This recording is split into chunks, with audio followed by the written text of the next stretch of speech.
Welcome back to my corner of the internet, guys. I am the Lucid Dream, and I want to play a clip for you about a man in Greenville, North Carolina that was just picked up for filming underneath a woman's skirt in a local Target.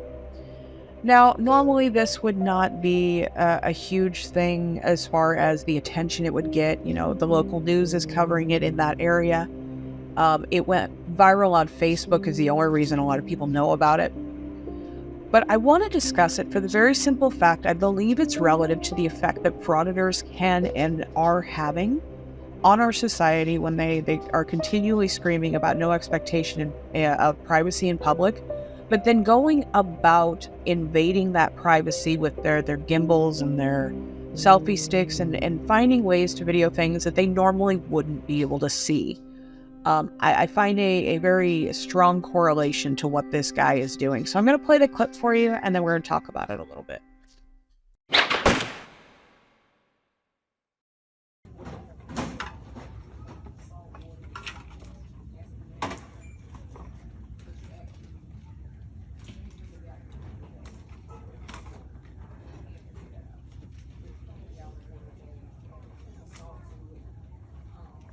Excuse me, what are you doing? No, I just saw you put that underneath her dress. Absolutely you did. No, ma'am, I really wasn't. You absolutely did. Ma'am, I really wasn't. I promise. Then show me your phone. Get away from me. Yes. No, we're going to call security. No, I really... You absolutely did. And you were following me over in the children's section. Because I have a sister who's pregnant. Ma'am, I really wasn't. You've been extremely close to me this whole time. Please show me your phone. No. I really don't mean Let's get to. security. Because this is absolutely wrong. I really don't mean to. No, you obviously did. No, ma'am, please, I really don't Nope, mean let's to. get security. Anything inappropriate, though. Like, I was just No. trying to look at the books. No, you weren't.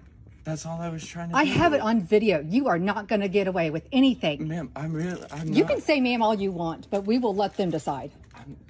I really promise I wasn't No. trying to do anything inappropriate. Uh-uh. I wasn't. I really wasn't. I'm not like that. Oh, obviously you are. I literally have it on video. But ma'am, I'm not. I really am not. Like, I know it might have seemed that way in like the No, video. Like, I no, was it's just... okay. Listen to me. Yes, ma'am. We're gonna wait for them to get here. Yes, ma'am. Okay. Like, I was just trying to look Nope. at the books. No, I was really just trying No. to look at books. no. Like you can stop. Yes, ma'am. Thank you. You're welcome. You were so suspicious, following me all around the store. I knew you were up to no good. Is everything all right here? No, I have video of him sticking his phone underneath this lady's dress as she had bent over, videotaping her, and he followed me all around the store. Okay.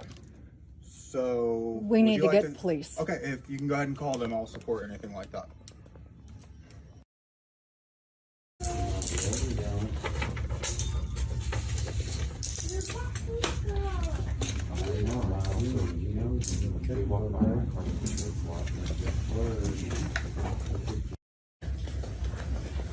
The 21-year-old Clayton man charged with secret peeping at a Greenville Target store is now facing some additional charges. This is a kind of startling video we first showed you. So this was yesterday of a woman confronting Thomas Ryan Elliott for what you're seeing there, videotaping under a woman's dress.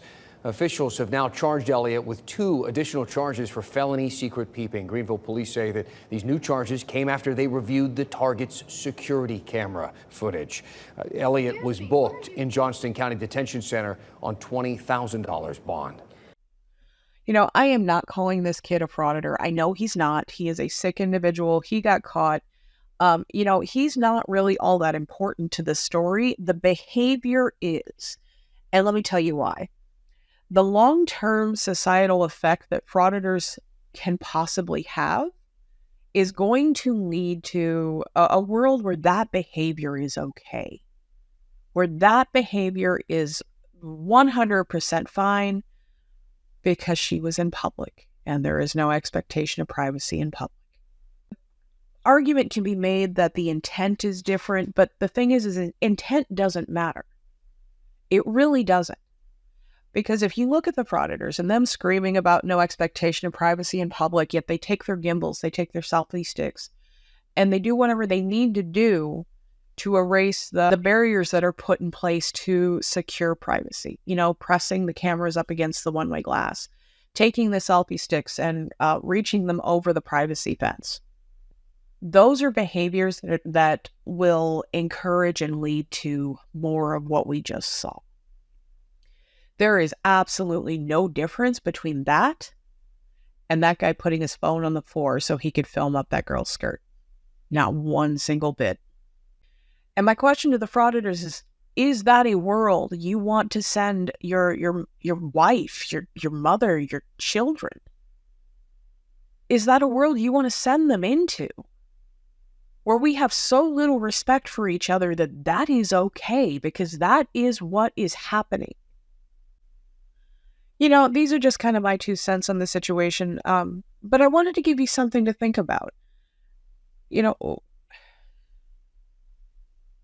we create the future that we are going to experience, and right now we're creating a future where we have no respect for each other. We're creating a future where it does not matter what you do to each other. It doesn't matter if that person tells you that they don't want to be on camera. As long as that's what you want to do. We are creating a very selfish society, even more so than we ever have been. And we really have to stop and ask ourselves, is that a world that we want to live in? And that's my question to any of the frauditor or frauditor sympathizers. Is that a world you want to live in? Do you want to live in a world where no one gives a shit about anybody but themselves? No one cares what anybody thinks. No one cares what anybody feels. No courtesy, no empathy, no compassion, no respect.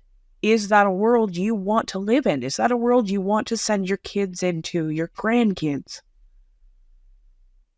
So you may just think you're making a YouTube video, but the long-term implications of what you and other people like you are doing, that's the world you're headed for. Thank you for listening, guys. I'm going to bed. It's almost 1 o'clock, and I should not have started this. I will catch you on the next one.